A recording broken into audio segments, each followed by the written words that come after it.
Hello everyone, কি খবৰ তোমালোকৰ? আজি এইটো ভিডিঅ'ত কাৰ্বন আৰু তাৰ যৌগ এই চেপ্টাৰটোৰ সবচে ইম্পৰ্টেন্ট কমন কোৱেশ্চন খিনি আমি ডিসকাস কৰিম। যি কেইটা কোৱেশ্চন এইবাৰ মেট্ৰিকত আহাটো খাতাং আহিবই আহিব। ঠিক আছে? সো যদি এতিয়াও লাইক কৰা নাই তেতিয়া হলে জলদি ফটাফট লাইক কৰি দিয়া আৰু ভিডিঅ'টো অলপমান শেয়াৰ কৰি দি দিয়া। যদি তোমালোকে শেয়াৰ নকৰা নেক্সট ভিডিঅ' নবনাম কিন্তু হা। তোমালোকে শেয়াৰ কৰি দি দিয়া আৰু সাবস্ক্ৰাইব কৰি ৰাখিবা চেনেলটো হা, নেক্সট ভিডিঅ' আহি থাকিব। ঠিক আছে? সো এতিয়া আহা আমি ভিডিঅ'টো আৰম্ভ কৰো। এতিয়া চাও প্ৰথম কোৱেশ্চনটো হৈছে একদম ইজি কোৱেশ্চন, সকলোৱে জানা।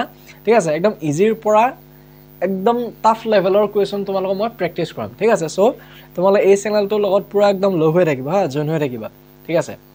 আৰু হোৱাটছআপ গ্ৰুপৰ লিংক ডেসক্ৰিপচনত দিয়া আছে, হোৱাটছআপ গ্ৰুপত জয়েন হৈ ল'বা হা, ক্লাছ 10ৰ। এতিয়া চাবা পৃথিৱীৰ খোলাত কাৰ্বন আৰু বায়ুমণ্ডলত কাৰ্বন ডাই অক্সাইডৰ পৰিমাণ কিমান বাৰু? এতিয়া চাবা পৃথিৱীৰ খোলাত কৈছে হা, পৃথিৱীৰ খোলাত আৰু বায়ুমণ্ডলত মনত ৰাখিবা কাৰ্বন ডাই অক্সাইডৰ পৰিমাণ কিমান।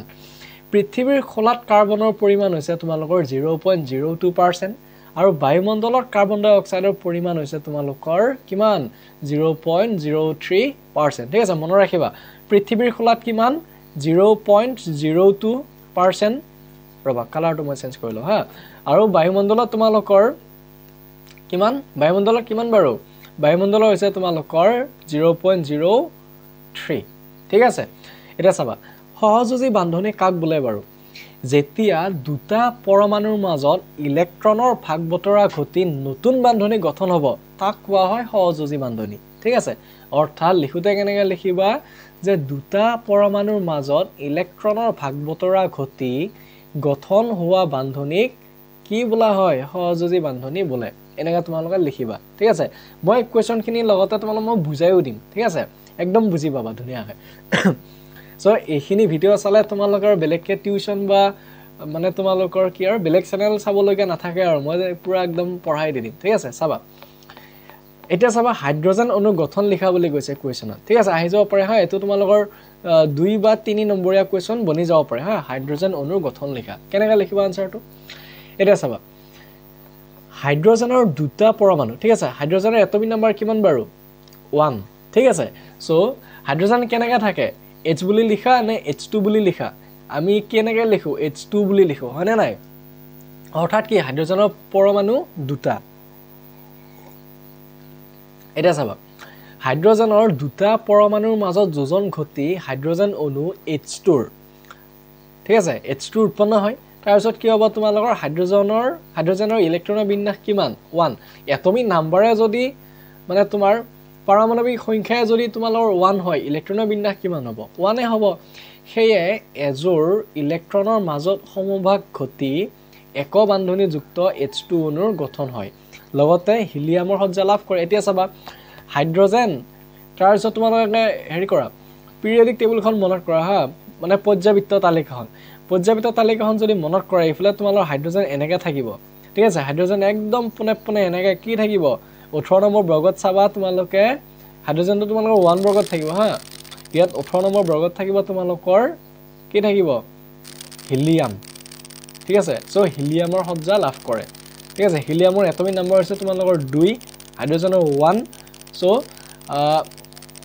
হাইড্ৰজেনে যদি আৰু এটা লাভ কৰে হাইড্ৰজেন হয়নে নাই? তো আৰু এটা এটম যদি আৰু এটা ইলেক্ট্ৰন যদি ই লাভ কৰে তেতিয়াহ'লে কাৰ সমান হ'ব পাৰিব? হিলিয়ামৰ সমান হ'ব পাৰিব। ঠিক আছে? সো এইটোৱে ইয়াতে ধুনীয়াকৈ বুজোৱা হৈছে। ছবিটো চোৱা ইয়াত এটা হাইড্ৰজেন আছে। ঠিক আছে? ইয়াতো এটা হাইড্ৰজেন। সো এই হাইড্ৰজেনৰ এটমটো ইলেক্ট্ৰনটো হৈছে তোমালোকৰ এইটো। ঠিক আছে? ছবি আঁকি বুজাই দিছোঁ ৰ'বা, কালাৰ চেঞ্জ কৰি লওঁ। আৰু এইটো হাইড্ৰজেনৰ এটম হৈছে তোমালোকৰ এইটো। ঠিক আছে? এইটো হাইড্ৰজেনৰ ৰঙাটো আৰু নীলাটোৰ এইটো। ঠিক আছে? সো এনেকৈ কি কৰিলে? বান্ধনী গঠন কৰিলে। বান্ধনী গঠন কৰোঁতে কি হৈ গ'ল? ৰঙাটোতো ইয়াৰ ইলেক্ট্ৰন আছে এইটো হাইড্ৰজেনৰ, লগতে নীলাটো ই পাই গ'ল। ঠিক আছে? তাৰপিছতে তোমাৰ কি হৈ গ'ল? হাইড্ৰজেনে কি কৰিলে? ইও এনেকৈ কি কৰিলে? বান্ধনী গঠন কৰিলে। ঠিক আছে? বান্ধনী গঠন কৰোঁতে ইয়াৰ আগৰ নীলাটোতো আছে, লগতে ৰঙাটো ই পাই গ'ল। সো কি হৈ গ'ল? H ইহঁতৰ মাজত কি হৈ গ'ল? বান্ধনী গঠন হ'ল নে নাই? এক বান্ধনী হ'ল। এতিয়া চাবা ইয়াতে এডাল বান্ধনী আছে। এডাল বান্ধনী মিন্স এক বান্ধনী। আৰু যদি এনেকৈ যদি দুডাল থাকে সমান চিহ্নৰ দৰে তেতিয়া হ'ব তোমাৰ ডি বান্ধনী ডাবল বান্ধনী ঠিক আছে যদি এনেকে যদি থাকে তিনিডাল তাক কোৱা হ'ব তোমালোকৰ ট্ৰিপল বান্ধনী অৰ্থাৎ ত্ৰি বান্ধনী ঠিক আছে সো ইয়াৰ এটা হাইড্ৰোজেন ইয়াৰ এটা হাইড্ৰোজেন H2 অনু হৈ গ'ল বুজি পাইছা সো এনেকে লিখিবা তোমালোকক মই ধুনীয়াকৈ বুজাইও দিছো লগতে কোৱেশ্চনখিনি কৈও দিছো আনসাৰো দি দিছো এটা চাবা এটো চোৱা চাবা এতিয়া আমি হাইড্ৰোজেনৰ অণু গঠন পঢ়িলো এতিয়া আমি অক্সিজেনৰ পঢ়িম এতিয়া চাবা অক্সিজেনৰ এটমিক নাম্বাৰ কিমান বাৰু মানে পাৰমাণৱিক সংখ্যা কিমান হয় 8 ঠিক আছে মনত ৰাখিবা 8 ইয়াৰ ইলেক্ট্ৰন কিমানটা বাৰু ইলেক্ট্ৰনৰ ইয়াৰ 8টাই হয় ঠিক আছে চাবা আৰু ইলেক্ট্ৰনৰ বিন্যাস কি হয় যদি তোমাৰ 8টা থাকে তেতিয়াহলে ইলেক্ট্ৰনৰ বিন্যাস হ'ব 2 6 অৰ্থাৎ প্ৰথম কক্ষত দুটা ইলেক্ট্ৰন থাকিব আৰু সেকেন্ড কক্ষত তোমালোকৰ থাকিব 6টা ইলেক্ট্ৰন ঠিক আছে অৰ্থাৎ অক্সিজেনৰ ইলেক্ট্ৰনৰ বিন্যাস হ'ব 2 6 2,6 সম্ভ্ৰান্তৰ গেছৰ সজ্জা পাবলৈ অক্সিজেনৰ কিমানটা ইলেক্ট্ৰনৰ প্ৰয়োজন বাৰু সম্ভ্ৰান্তৰ হ'বলৈ হলে তোমালোকৰ 2 8 হ'ব লাগিব ঠিক আছে অক্সিজেনৰ হৈ আছে ইলেক্ট্ৰনৰ বিন্যাস 2 6 অৰ্থাৎ আৰু দুটা ইলেক্ট্ৰন লাগিব ঠিক আছে দুটা ইলেক্ট্ৰন লাগিব কাক অক্সিজেনৰ এটা চাবা অক্সিজেনৰ পুনে পুনে বাৰু কোন থাকে নিয়ন থাকে হয়নে নাই ইয়াতে অক্সিজেন পুনে পুনে থাকিব তোমালোকৰ নিয়ন ঠিক আছে চাবা মানে অক্সিজেন ঠিক আছে অক্সিজেনৰ কিমান 8 ফ্লোৰিনৰ 9 নিয়ন এনেকে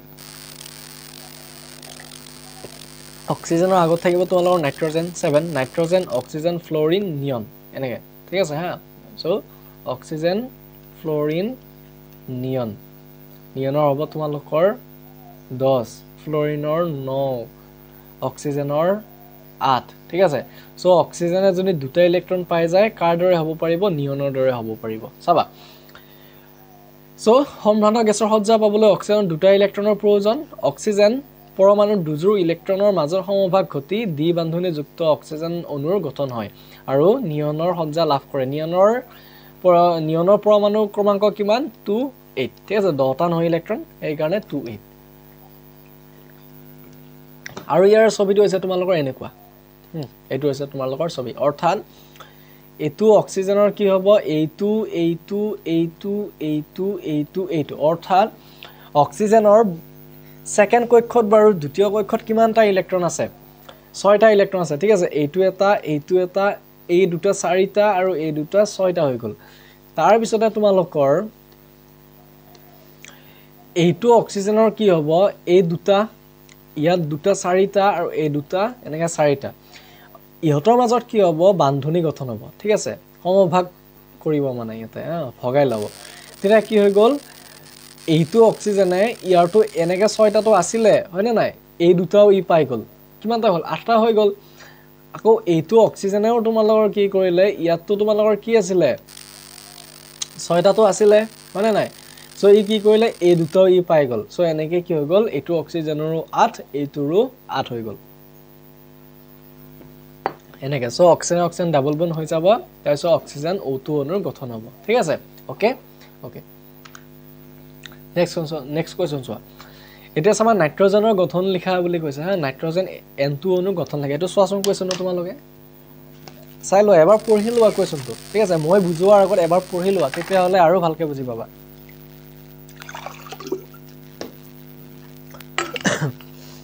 পঢ়িছানে তোমালোকে পঢ়া কোৱেশ্চন উত্তৰটো এবাৰ পঢ়ি চোৱা নাইট্ৰজেনৰ পৰমাণু ক্ৰমাংক কিমান বাৰ মই তোমালোক বুজাইছিলো যে কি হ'ব কাৰ্বন নাইট্ৰজেন অক্সিজেন ফ্লোৰিন নিয়ন এটা চাবা কাৰ্বনৰ আছিল তোমালোকৰ এটমিক নাম্বাৰ মানে পাৰমাণৱিক সংখ্যা তোমালোকৰ 6 নাইট্ৰজেনৰ 7 অক্সিজেনৰ 8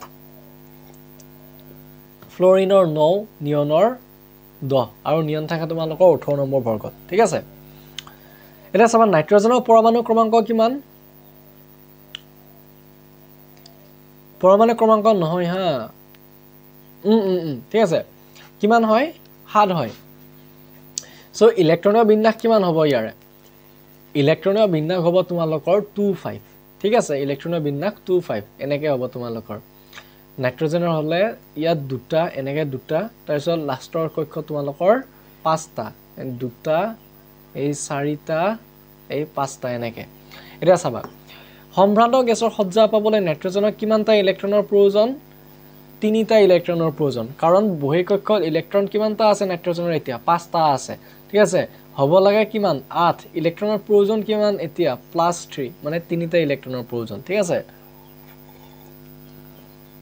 সো এজোৰ পৰমাণুৰ মাজত ইলেক্ট্ৰনৰ সমভাগ ঘটি কি কৰিব ত্ৰিবান্ধনী যুক্ত মানে ট্ৰিপল বান্ধনী ঠিক আছে ট্ৰিপল বান্ধনী যুক্ত নাইট্ৰজেন অণুৰ গঠন হয় আৰু নিয়নৰ সজ্জা ই লাভ কৰে ঠিক আছে অৰ্থাৎ এতিয়া চোৱা এটো নাইট্ৰজেন ঠিক আছে এই দুটা নাইট্ৰজেনৰ কিমান বাৰো পৰমাণু ক্ৰমাংক ঠিক আছে 7 ঠিক আছে আৰু লাষ্টৰ কক্ষত কিমানটা ইলেক্ট্ৰন থাকে 5টা সো এই দুটা আৰু ইয়াত 3টা এনেকা 5টা ইলেক্ট্ৰন হৈ গল তাৰ পিছত ইফালৰ নাইট্ৰজেনৰো তোমালোকৰ কি হ'ব 5টা ইলেক্ট্ৰনে হ'ব ইয়াত দুটা আৰু ইয়াত 3টা এনেকা 5টা ইলেক্ট্ৰন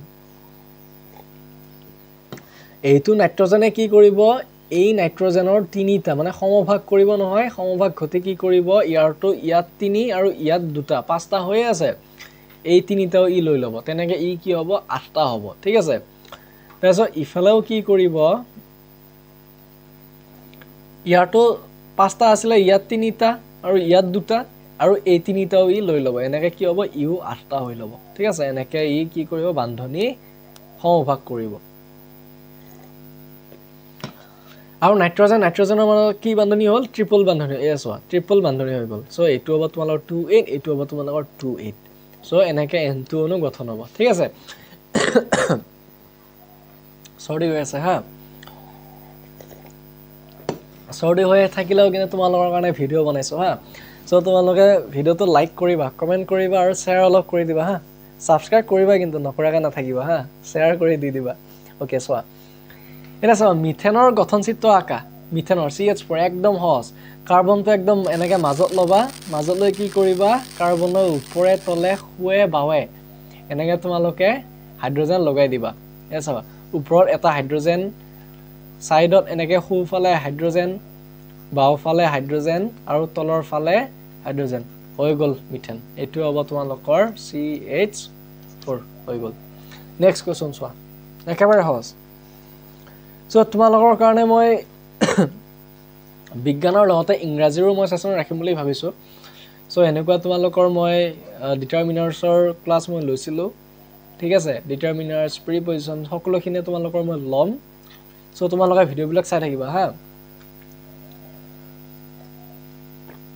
ওকে সো আজি হ'ব দিয়া হা সো তোমালোকে কি কৰিবা ডেসক্ৰিপচনত দিয়া WhatsApp গ্ৰুপৰ লিংকটো তুমি ক্লিক কৰি তোমালোকে জয়েন হৈ লবা WhatsApp গ্ৰুপত এই WhatsApp গ্ৰুপত মই এইবিলাক PDF মই তাতে সেন্ড কৰি থাকিম ঠিক আছে চেনেলটো সাবস্ক্ৰাইব কৰি ৰাখিবা আৰু কিন্তু তোমালোকে শেয়াৰ কৰি দিবা হা তোমালোকৰ যিমানবিলাক লোক আছে যিমানবিলাক তোমালোকৰ খোলা ন WhatsApp গ্ৰুপবিলাক হয়নে নাই তাত তোমালোকে শেয়াৰ কৰি দি দিবা আৰু ফ্ৰেণ্ডছক শেয়াৰ কৰিবা ঠিক আছে হ'ব দিয়া আজি ওকে আৰু নেক্সট ভিডিও কি লাগে তোমালোকে কবা কোন চেপ্টাৰৰ লাগে ইম্পৰ্টেন্ট কোৱেশ্চন কবা তোমালোকে ওকে